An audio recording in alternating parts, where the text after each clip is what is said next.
Richard Speck, the mere name may send chills down your spine. 30 years ago, he murdered 8 young student nurses in their Chicago townhouse. Tonight, in part 3 of Richard Speck Speaks, Bill Kurtis shows us how a massive manhunt put Speck behind bars. Bill? To those who were around Leicester in 1966, the hunt for Richard Speck is remembered like Pearl Harbor or the Kennedy assassination, an unforgettable moment in time. People stayed home. They were afraid to go outside. It was basic police legwork that finally paid off, and the help of a tiny witness to the killing of 8 young women, the one student nurse Speck missed. None of them get away? One did. That's why I'm sitting here now. The one that got away. 22 years after his crimes, Richard Speck reflects on the woman who put him behind bars. A 23-year-old nursing exchange student, Kurtis' own Emma Rao. That's the way you see, huh? Yeah.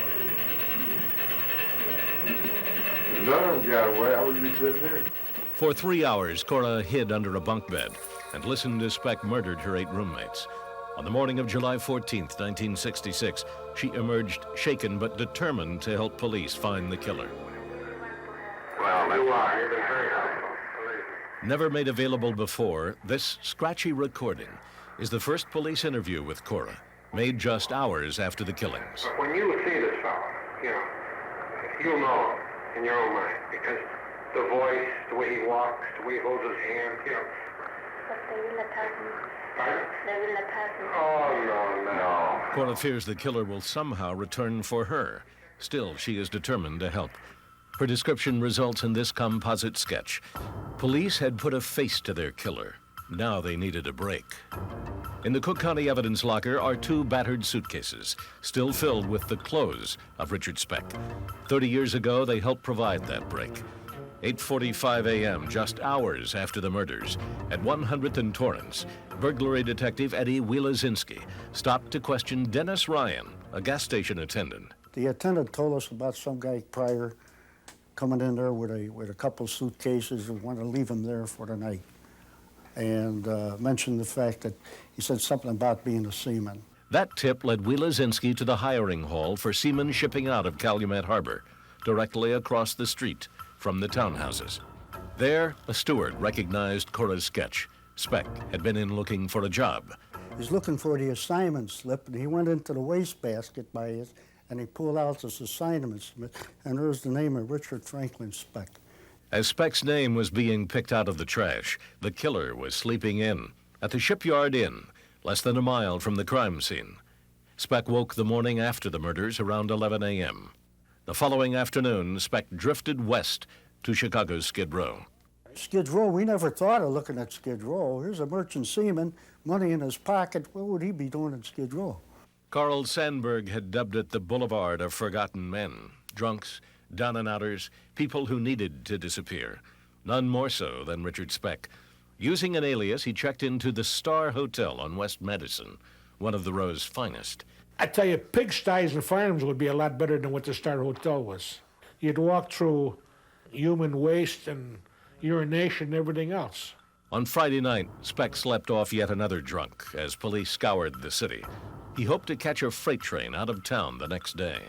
The noose around Speck's neck, however, was tightening. Cora had picked out his snapshot. Fingerprints had been lifted from the door of the townhouse. Speck's prints were flown into Chicago for comparison. Police experts found a match. There was no doubt Speck was their man. The Commissioner of Police, O.W. Wilson, broke the news at a press conference. Speck was, in fact... That was broadcast throughout the world. Speck knew it. He couldn't get the freight. He had run in every sense from his identity. Now he had nothing to run from but his life. Richard Speck's alleged murder rampage stopped here on Chicago's Skid Row early today, as he apparently tried and failed to end a ninth life, his own. In an envelope in the Cook County evidence room are the bloody newspapers found in Richard Speck's room. After reading about his crimes in these papers, Speck walked into a bathroom and slashed his wrists. Around midnight, he was wheeled into Cook County Hospital, and a young resident, Dr. Leroy Smith, was called back from his dinner break. And I got a call from the trauma unit, and they told me that there was a guy that was over there, and he was in critical condition.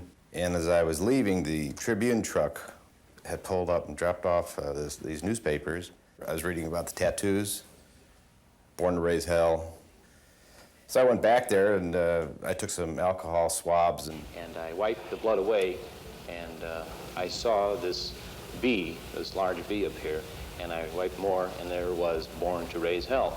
And I looked at the nurses and I said, this is the fella that the police are looking for. Then I went over to him and I asked him what his name was. And then he told me his name was Speck. Richard Speck was taken into custody. He would live to stand trial 10 months later. On April 5th, 1967, the state's star witness, Corazon Amaral, took the stand to face her attacker.